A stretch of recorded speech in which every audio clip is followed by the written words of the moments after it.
Hola, and welcome to the Overly Animated Podcast, where we take animation seriously. We talk everything animation here, including DuckTales, which we'll be talking about today. I'm your host, Bonilla, and today I'm joined by Michelle Anderer. Hello. And Steve Zeck. Hi. Today we are getting into the latest two episodes of DuckTales, the Ballad of Baloney and the town where everyone was nice. You can catch up with our previous discussion of DuckTales episodes on overlyanimated.com. You can also subscribe to us on iTunes, on YouTube at youtube.com/overlyanimated, or wherever your preferred podcatcher is. We always appreciate any ratings or reviews you want to leave us. But yeah, we're back to talk DuckTales a little later than we usually do, but we're here nonetheless to continue our rhythm of two episodes per podcast, and we have one group of new characters and one character that we haven't seen in a while to talk about here. So I guess we'll do our basics of which of the two episodes you guys enjoyed more. What stood out to you from this batch? Michelle, we'll let you go first. So what stood out to you of these two episodes? Well, I think my preference is probably going to be for the Ballad of Baloney, which I can't imagine is going to be a radical opinion tonight. I was a little sad that, so my thing is, when Glomgold became Duke Baloney, Scrooge was right. He was a lot happier. He had, a family. He fished. He was more or less content. And I was really sad that they had to flip it all around and bring him back into his old ways because, it probably would have been a lot better for him to stay where he was in his fake life. Okay. That's my hot take. So empathy for Glomgold is the big takeaway here, which is yes. I sympathize with that feeling. Steve, how did you feel about these two episodes? Yeah. Actually, I was more excited about the Duke of the Duke Baloney episode. The Ballad of Duke Baloney. Mainly the fact that we kind of know what the main plot of the season's going to be, and it's going to be Scrooge and Glomgold's bet. And I'm already speculating over how that's probably going to go. Michelle's right though; they should have left well enough alone. Glomgold or Duke was very happy and content. He actually had a family, and it's very sad because I always thought one difference between Scrooge and Glomgold is Scrooge had a family, and Glomgold was always a loner, and he had it, and he blew it. He just threw it all away, which is kind of sad. And in fact, it's confirmed though that he's South African, just like in the comics.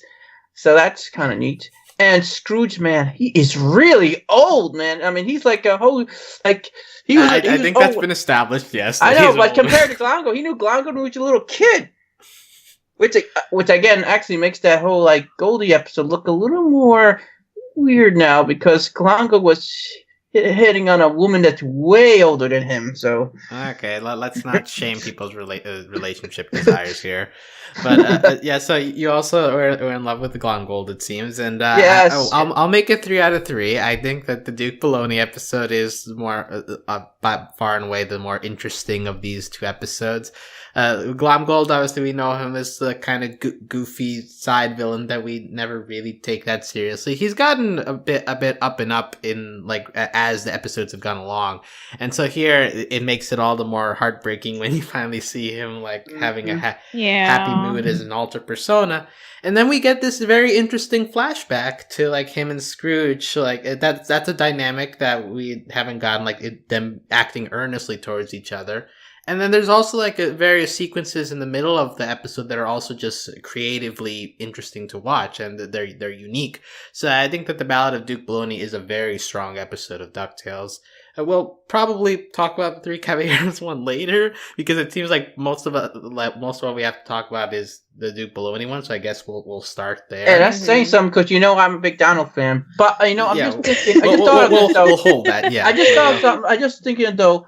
Really, you talking, Alex, you made me just realize something, that Glomgold reminds me a lot of our old friend Boxman. So no, I was Michelle, why are you so vehement against that comparison? No, because I was thinking, what makes Boxman so great, but Glomgold not very great? And I wasn't able to figure out why.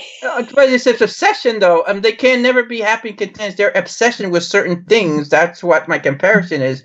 How I could totally see something similar with Bachman. How he could throw away a very content, happy life over his obsession.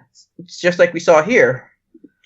Yeah, I mean, I think maybe Boxman is more empathetic, and his earnestness makes him a little more appealing than Glomgold. I'm not saying they're exactly the same. I'm just saying there's sort of their weakness is kind of similar. I will step to Steve's side here. There are some comparisons here in terms of the kind of villainy they do, and also like their backgrounds, right? Like I think this is the good thing of modern cartoons, that we're getting villains who have a backstory as to like why they are the way they are and why they get obsessive.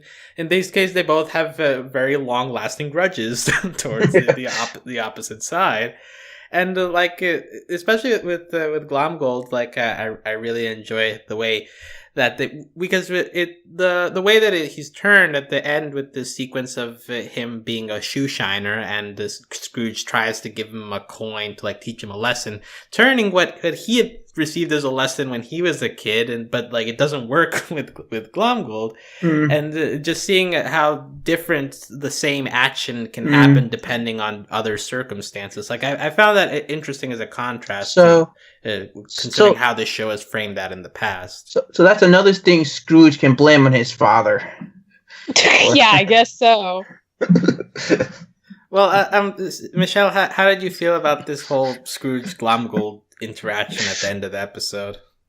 No, I mean, I did think it was really interesting, and I appreciate that we have more backstory. I mean, I'm wondering the same thing Steve is, and that is this going to be one of the major arcs of the season? Because I really hope not, because that's really not. It's just that does not bode well at all. Well, I do think it's subverted though. Because I really think though, I might be out on a limb here, but I think Glomgold's going to win. He's going to win this bet. Well, that's what I mean. But for the status quo to remain, like then there'd have to be a very quick situation, maybe an episode long, where Scrooge and the crew would have to circumvent expectations and get back their fortune. So what would be the point of that? We know how it's going to end. We already know. So why make it a real arc if it is going to be one? Pretty sure what they're going for is Scrooge is going to sacrifice this to find Della. It's going to be a clue that where Della's on the moon just at the climax of a contest, and Scrooge is going to sacrifice that. Glomgold's going to win the bet. He'll just temporarily run Scrooge's company, and then they'll find a way to get it back. But see, that's the problem, right? If it ends up being temporary, it's like, what's the point of making this a story, what's the right? point? But also, I will say, the weird part of this episode is at the end when he does this whole bet. I had to rewatch this ending 3 different times because I was like, wait, what is it feels so detached from the rest of the episode for some reason to me. It feels like a really weird way to end. And then Louis, the last line is oh, I think we missed something important. But I was like, wait, is this important? I'm not, I wasn't really sure, if this whole thing is as Steve is positing. And he's probably right that this is actually going to be something that they're setting up to be a recurring thing. But at the time when I was watching, I was like, wait, why are we doing this? I really doubt, though, this is going to last the whole season. I think this whole competition will be half the season. I think by the mid-season... I really hope it's maybe one more episode. Yeah.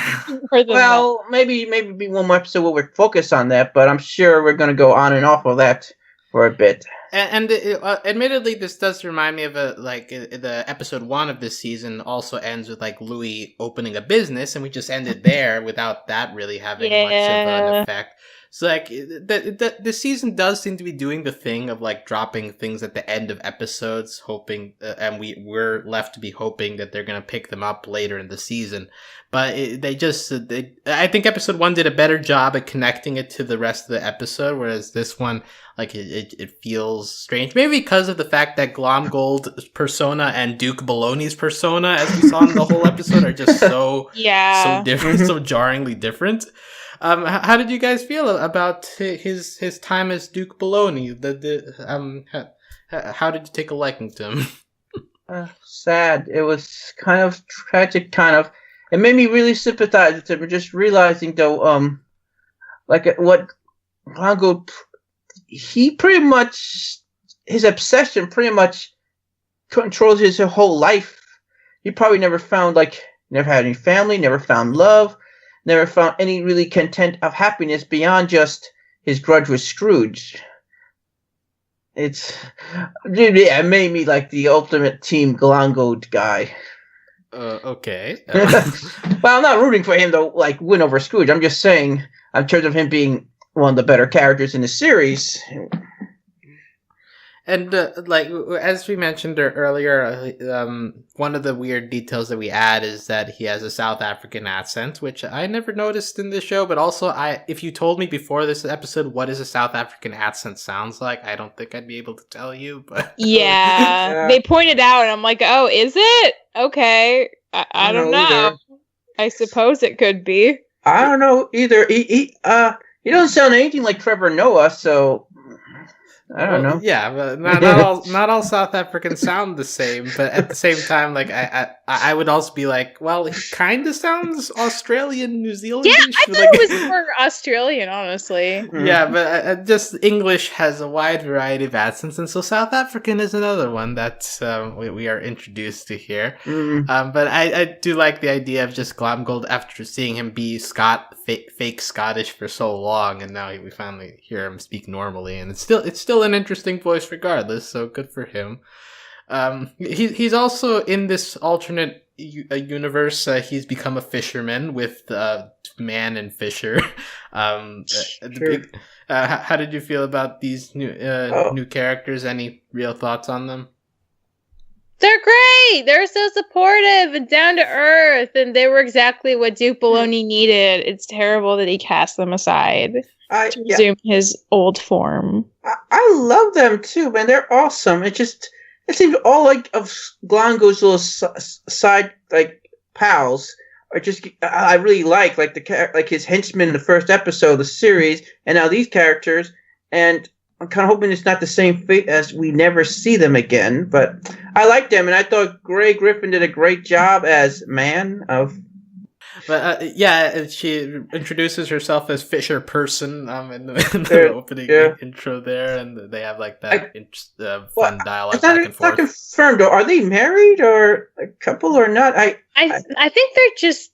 Oh, I think they're related. Yeah. Maybe brother and sister. They look so similar. Maybe they're siblings. They could be siblings or something, because they mentioned the idea of adopting Duke into their family, so they must be related somehow.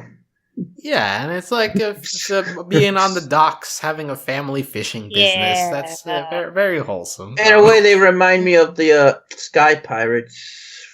We've had a couple of these groups of interesting occupations in this. I gotta give them so credit. They do a good job of giving interesting background. I won't say henchmen. Even though these characters are not henchmen, but background characters. Right, and I think these are nice people. So you're rooting for Duke Baloney to stay around with these people. Maybe we can just check back in with them if we decide to leave him that way. But it doesn't happen, and in part because these Louis and Webby are bothering Glomgold into trying to make him remember things. One sequence I want to highlight especially is the nightmare sequence he has in the middle, just because I think that it is very interestingly animated, and it's unique for DuckTales to go this kind of what's the word? Not bizarre, but I guess symbolic language. It's stuff that this show hasn't done that often. We have stuff like Webby and Louie dancing on bagpipes. You got young Glomgold glitching in and out between him and the CEO. You got lots of imagery, like Scrooge's jacket. I don't know if you guys felt similarly about the sequence or not that impressed. Totally. I don't know. Totally. It felt like a French 1970s avant-garde film. That's what it felt like to me. That is a very specific aesthetic, but I buy that. Well, compared more with Disney, though, it felt like Alice in Wonderland type of psychedelic type of stuff, which Disney has done in the past. Or Dumbo. Dumbo, that's another good comparison, too. They had some psychedelic-ish stuff. But you mentioned before, character, we should hopefully don't forget to mention the CEO. I really liked her. She's very likable. She's good at her job. She's donating to charity. Or she's getting Scrooge to donate to charity, which is even better. Yeah. Zan Owlson. She's an owl. Oh, do you know where she graduated from? It's a school that's sort of named after Mickey Mouse. I missed that. Yeah, I know they mentioned she graduated from business school or something in the beginning. But yeah, that kind of proves though that Mickey Mouse exists in this universe, but we're not sure though if it's the same Mickey Mouse that's sort of pals with Donald, or is Mickey Mouse that's sort of a big star that only Donald knows as a big star. It's a whole complex thing if you read the comics. As for Alison, she does appear at the beginning to be like, I'm taking over the company, and then at the very end, she's he's helping Scrooge to sign the document, but then she just has to witness Scrooge and Glomgold do their thing, and it's just like, well, I'll just sign it for you guys. It seems like she's still going to be handling the business even if Glomgold's around, which I'm totally okay with. Just her being around. So competence. She's very competent, and I don't know. Before, I wonder though if if Webby's new friend is related to her, because they do look similar. You mean Lena? No, another new friend Webby's gonna make that was revealed at San Diego Comic-Con. I've shown you pictures of that before. You people and your spoilers. Let's hear other notable things here. Glomgold, as Duke Baloney, is still doing wacky plans to attack McDuck's boat in this case. So eventually he gets the shark with bombs, which I feel like is something we've seen in this show before. So that's like a very classic Glomgold thing to do. Well, at least he's not using guns. In the comics, he always used guns all the time. He always took like yeah. No, yeah. Well, that reminds me. Another sequence that is impressive in this is when he goes down into the ocean. He remembers he's Glomgold, and so when he comes back out, it's like the lightning is going on, the ocean is rubbing, and he throws Webby into the ocean, which that was intense. Like, whoa, what's going on? And then the maniacal laughs, like those little moments do help to like give Glomgold some legitimacy as a villain. Like even though this is Disney, like he'll still do like very bad things, like throwing a child into the water. So I was impressed by that scene as well, like the whole atmosphere and just Glomgold like totally going all out villain. I enjoyed that part as well. And he had his fake beard in his pocket the whole time. Yes, he gets hit by lightning, but somehow only his beard burns off. So that's impressive. Let's see, and Webby and Louie are around. They don't do too much except try to remind Glomgold that he's Glomgold. Louie has a couple of lines that I liked, like Webby said, his life is like a haiku, and Louie is like, yeah, it's vague garbage that structurally makes no sense, which is quite the attack on poetry. Yeah, but I think I agree with him. Like haikus are a little overrated at this point. Anything else you guys want to take out from this episode that stood out to you? Well, it's the very first episode which Dewey's not in, so now every character... Is that true? Yes. So now pretty much every character has not appeared in every episode. Every character has been absent at least one episode, so it's officially an ensemble show now. Yeah, wow, an episode without blue shirts. What a miracle. That's pretty American. I wish that was the case for the next one also. Wow. Okay, tipping your hand a little bit here. We're gonna get into it. We can get into it now if anybody has, if no one else has anything to say about the Glomgold episode. I already mentioned how I think this contest is sort of a setup to the Della plot, how that's connected. Yeah. Okay, so I got nothing else to add. Okay, good. Yeah. So now this other episode. Take it away, Alex. Go ahead. Well, we've hinted at it a couple of times on the podcast that there was gonna end up being an episode with the Three Caballeros, which is a another Disney property that exists out there, Friends of Donald, and people were hyped about it because I guess that is a popular nostalgic thing. Before I know we probably talked about this before, but I mean, I'm sure Steve has watched Three Caballeros. I have not. I don't really have any connection to it. Michelle, do you?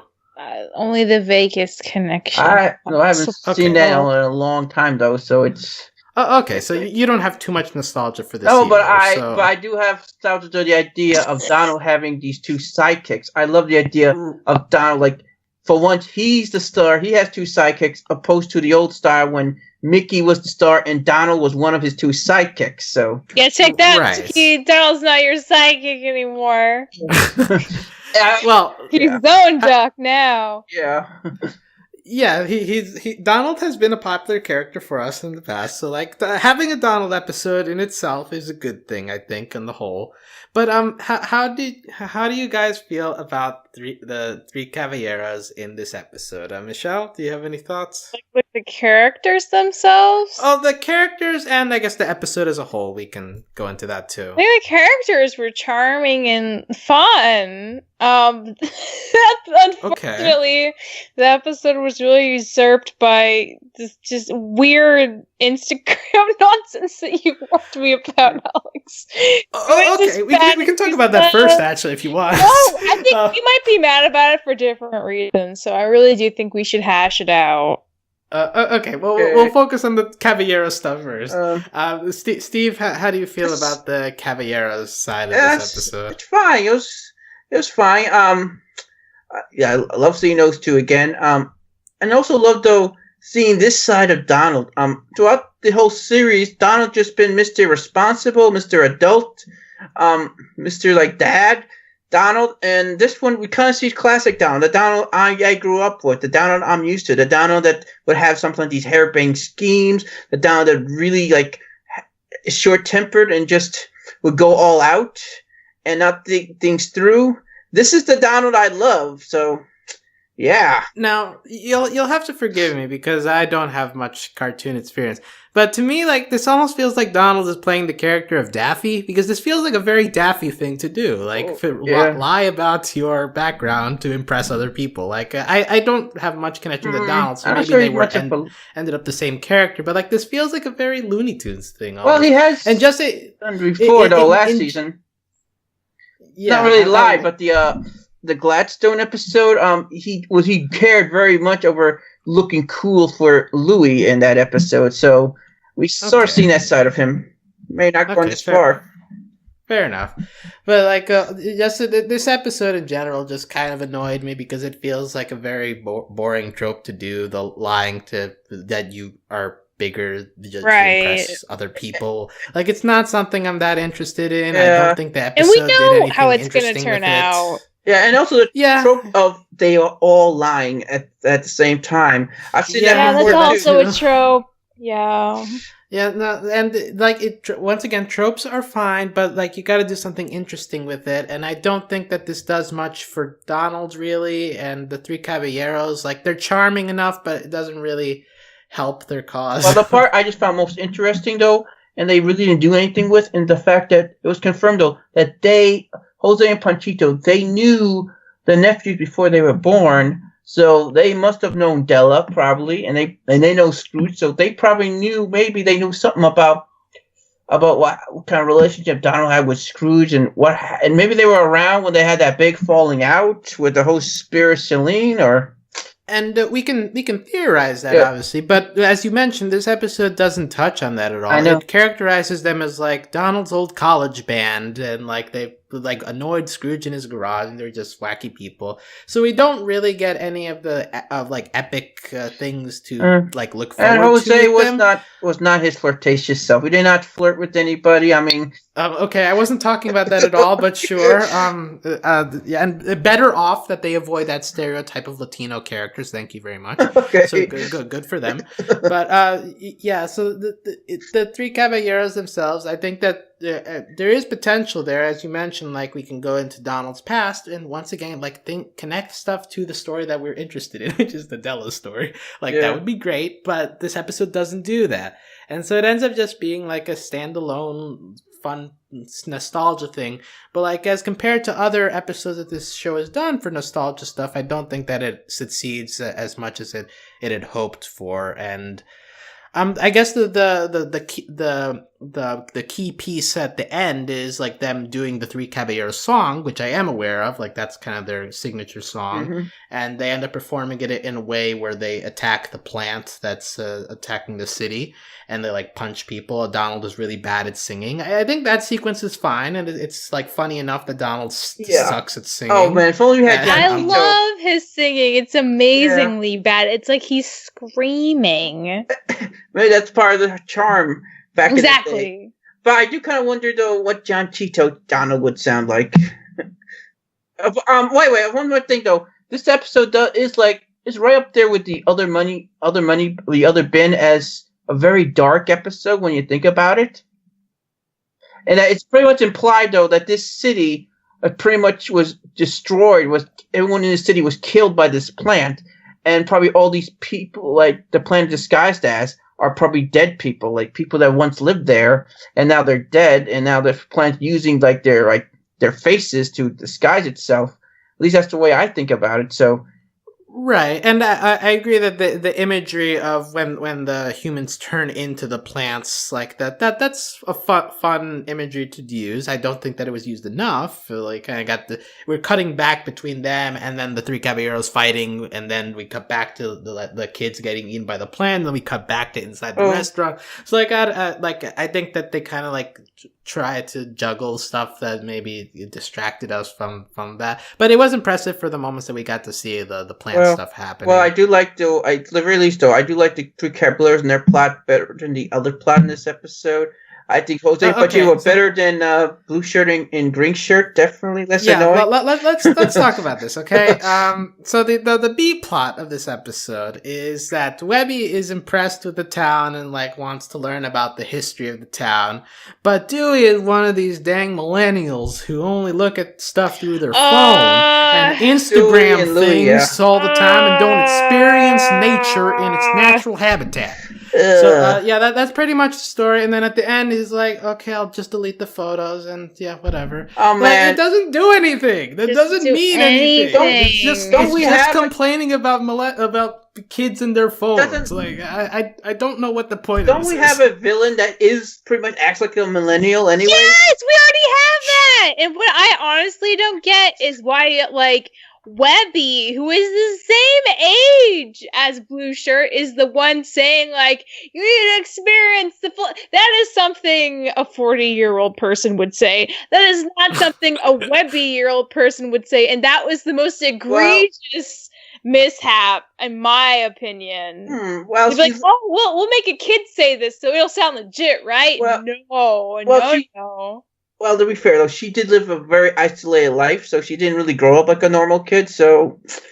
But she knows about technology! Yeah. Also, like, I just want to say personally, I have never used Instagram, so, like, I'm just totally detached from this.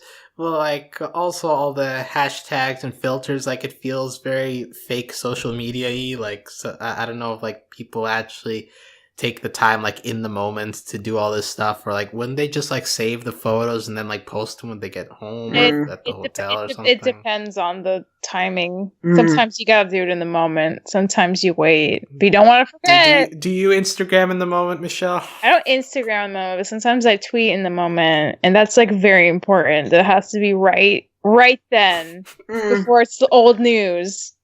And that's the thing, because at the end of the trip, Webby's like, "Oh, I want to see all those photos now and relive those memories." So she still likes the idea, even despite everything she said. You can't have it both ways. Well, look, I also agree with the idea that you take photos to relive them later. But at this, like, the problem is this episode ends with him deleting all the photos. I know, but it doesn't make sense. It's like Webby liked the photos at the end, even though she dissed them the whole time, and then he was for them, and then he deleted them. So, who's in the right? I don't know. I'll let you two argue this. I'm just why you don't? Okay, Mister, I'm above social media arguments. Yeah. The big thing though is we all might be missing is we might have a new addition to the family if you watch closely. What is someone giving birth to? Is someone marked in the hashtags? No, we got no. Because we're still on hashtag discussion. No. What happened? End of the episode. If you notice on the plane ride, you know who's on the plane with them? The burro, the donkey. Okay, sure. But did they? If they did an Instagram about the burro, does the burro actually exist in the show? Well, the burro actually very important character. According to Webby, yes. But by the way, there are several lines in this Instagram B story that stood out to me. First of all, if no Pixar didn't happen, like that's a very on the nose modern internet line to throw in, like. I don't know if I should be impressed or enraged. Both. There's room for both. Well, but more importantly, I get this is a G-rated podcast, so forgive me. But we go through the whole. Why don't you have any pictures of feet? And then Louis goes back because that would be weird. Like this is a very. I get the joke is that the plants.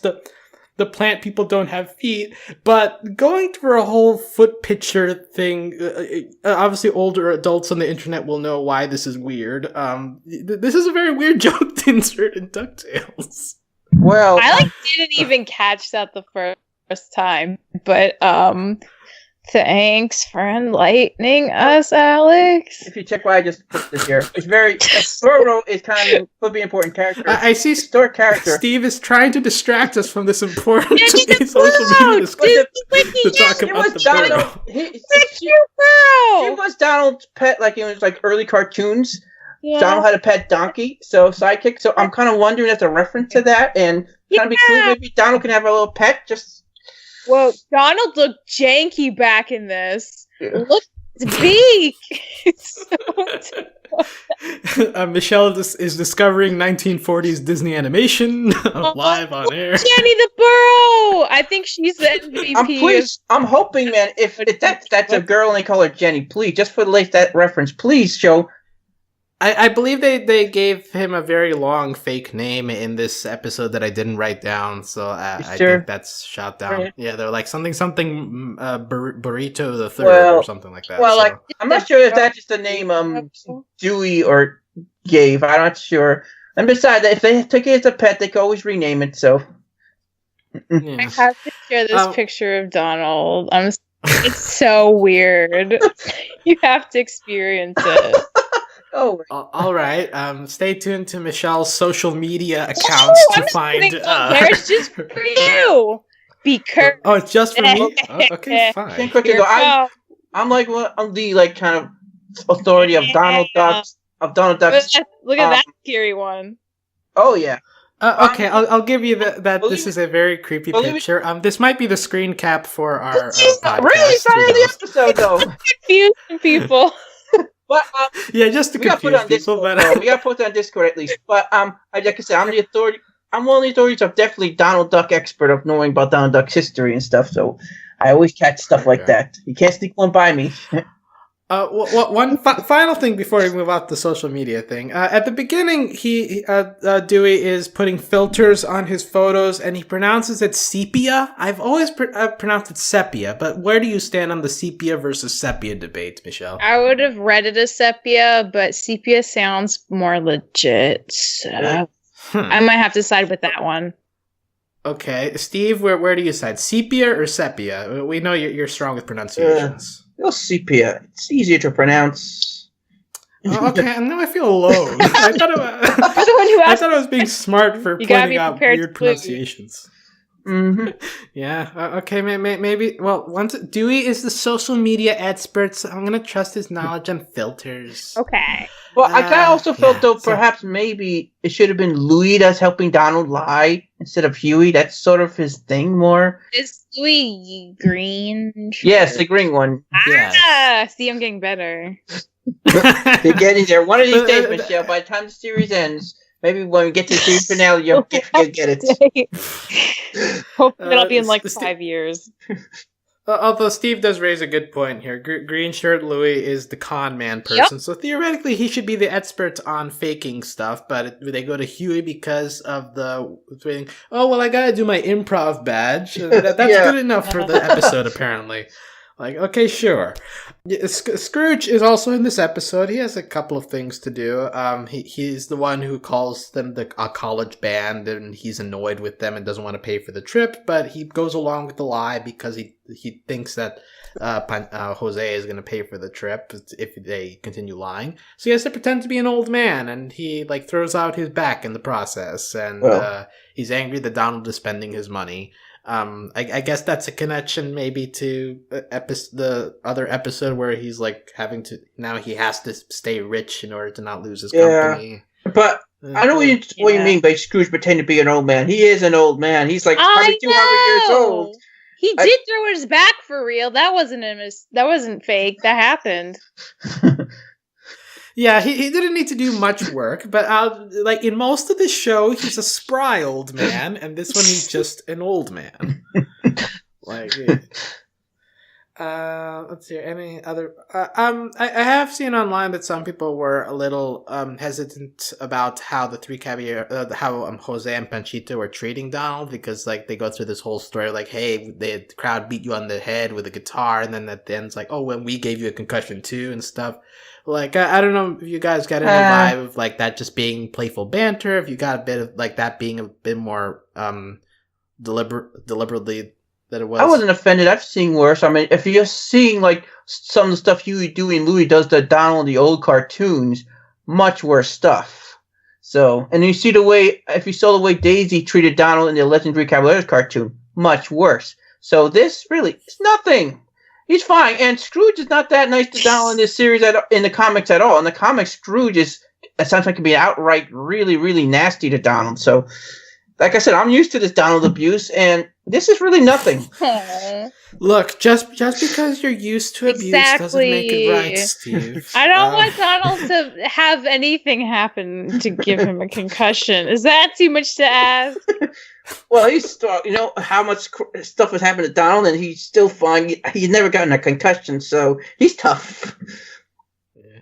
We related to Donald, we do get a brief moment of Donald rage, which I was disappointed that we were robbed of for this musical sequence. I mean, the musical sequence is fine, but I did want some Donald rage to like be let out on this. Oh, plant. He was ready to beat up that plant, just like he was ready to beat up the Beagle Boys in like one of the early episodes. Yeah, we haven't gotten a good Donald fight in a while. Like, this is technically a fight, but it's not really a fight. Like, it's a half music fight sort of thing. Let's hear any other random stuff that we haven't touched upon. I think you briefly mentioned about them mentioning that they knew the nephews before they were born. It says something about you dropped one of the eggs, and the nephews look at Dewey, and Dewey has like lazy eyes, and they're just silently nod. So I guess Dewey is supposed to be the slow one, although I don't really get that impression. I don't get that from the rest of the show. Only a person, if anyone was dropped on their head when it was an egg, was his launch pad. So. Yeah, that would fit a lot more. Also, these are very hard eggs if you drop them and they don't break. But you know. By the way, was Launchpad in this episode? Like, I know they're flying back. I didn't remember seeing him fly the plane. So someone else was flying it. I think he was in the. I mean, I think he was in the plane. They just didn't give him a line, which is disappointing. But you know, oh well. You can't overdose on Launchpad. It makes us love him more when he shows up again later. And just a fun, like, it ends with them flying away in the plane, but then we do a cut to the plant being cut up, but then it drops something in the ground and it grows another plant. So, like, I guess that's a setup, like, oh, this could happen again. Ooh. Like, at that point, I was just like, okay, whatever. But like, DuckTales seems to be liking doing that these days, just like having something at the very, very end, like 5 seconds to set up something for the future. I just thought, like, that's it. I was like, okay, DuckTales is doing this again. So, like, okay. But, and any other things to praise or call out from this episode? No, I think I've said everything I needed to say. What about you, Michelle? Yeah. Michelle, final thoughts? Foxman is so much better than Glom Gold. Don't even try to still compare annoyed them. I'll agree, though. Spot. It's not very different. Well, Boxman does have a family. He has his kids. That's one thing. Yeah, he has Professor Venomous, he's a partner in crime. He built his whole life. He has so much going for him. Glomgold, he's just not even a comparison at all. Wow, you're so offended by this. And but it looks like we're getting a lot of Donald this season. Like the next 2 episodes, Donald's going to be in, and the next episode we got his boyfriend coming back. So. Yay! Wow, spoilers. This is spoilers. Yay! but yes, the next 2 episodes that we have titles for are Storkeles and Duckburg, and so that's just the Greek island guys again. We'll probably go back to that. And Last Christmas, which I assume will be a holiday episode. So those are the only 2 episodes I see here on the Wikipedia article. If they're doing a Christmas episode, probably not going to be any episode till 2019. Most likely. Yeah, but that seems like a good place to wrap up. So we'll be back for at least 1 more podcast this year on DuckTales, it appears. But until then, you can always find out more about us at overlyanimated.com. You can always join us on Discord if you want to chat with us about DuckTales or any other show we cover at overlyanimated.com/Discord. Thanks to all of our current patrons, especially our patron of the podcast, Carolyn, aka Princess. And if you want to support us financially, you can do that at patreon.com/overlyanimated. Thanks as always to our Patreon executive producers, John, Ryan, Steve, and Hugh. And besides DuckTales, we also have stuff on Craig of the Creek up there. We have stuff on Ruby going on right now. We'll have talk on She-Ra coming very soon. Another 80s reboot. So that is true. So something Voltron, I'm less of an expert. You want to go back? Though She-Ra, I'm less of an expert on She-Ra than I am as of DuckTales in terms of the original She-Ra. I barely remember that, but I know a lot about DuckTales. So. Well, that's why you're here, Steve. That's why you're here on the DuckTales podcast. So until sometime in December, we'll be back to talk about DuckTales. But until then, adios. All right. Bye. Bye.